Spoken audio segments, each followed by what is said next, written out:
मित्रों, आज आप वह बन सकते हो जो बनने के बारे में सोचते हैं। तो बस इन बातों को दिल और दिमाग में उतार लें मित्रों।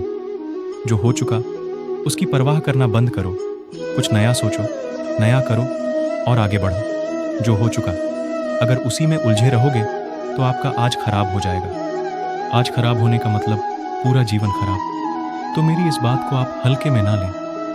आप इतने समझदार हैं कि आप मेरी इस बात को अच्छे से समझ सकते हैं। अगर आप अपने जीवन में घटने वाली घटनाओं को दिन रात अपने दिल और दिमाग में दोहराते रहेंगे तो आगे कुछ नया नहीं कर सकते। आइए जानते हैं ऐसा क्यों होता है। दोस्तों, ऐसा इसलिए होता है कि जब आपका दिमाग बुरी घटनाओं के विचारों से भरा होता है तो यह अच्छे और प्रेरक विचार पैदा नहीं कर पाता है और आप लाख कोशिश के बाद भी अपने हर काम में असफल हो जाते हैं। इसलिए जो हो चुका उसे भूलकर एक नई शुरुआत करें।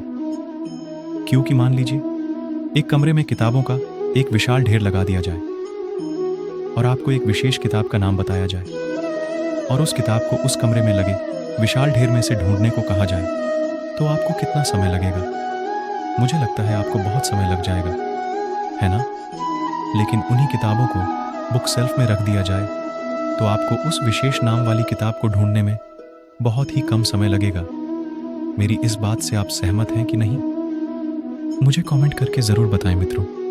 जिस तरह से किताबों की ढेर से कमरा भरा है, ठीक उसी तरह से हमारा दिमाग अच्छे और बुरे विचारों के ढेर से भरा हुआ है। जब हम निराश और दुखी होते हैं तो सही विचार और सही फैसले को सामने लाने में हमारा दिमाग असफल हो जाता है और हमें उस निराशा और दुख से बाहर आने में बहुत समय लग जाता है। इस तरह समय की बर्बादी से हम हमेशा पीछे ही रह जाते हैं। अगर आप अपने विचारों के ढेर को बुक शेल्फ की तरह दिमाग में रखें तो किसी भी परेशानी में हमारा दिमाग सही विचार और फैसले सही समय पर हमारे सामने लाकर रख देगा। क्योंकि ऐसा करने का सिर्फ एक तरीका है, बस आप हर सुबह मोटिवेट रहना शुरू कर दो।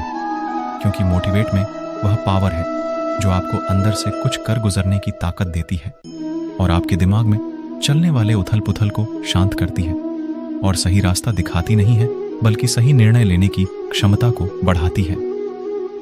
मित्रों, इस भ्रम को मिटाना होगा कि आप कमजोर हो, आप कभी न मरने वाला आत्मा हो, नहीं तत्व तुम्हारा सेवक है। आप तत्व के सेवक नहीं हो मित्रों। यदि आपका परिस्थितियों पर अच्छी पकड़ है तो आप याद रखिएगा कि जहर उगलने वाला भी आपका कुछ नहीं बिगाड़ सकता। इसलिए संयम के द्वारा इच्छा शक्ति का प्रवाह और विकास वश में लाया जाता है और वह फलदायक होता है। तो मित्रों, मैं आशा करता हूं कि आपको वीडियो पसंद आया होगा। तो इस चैनल सब्सक्राइब और वीडियो को लाइक करना मत भूलिएगा। शुक्रिया।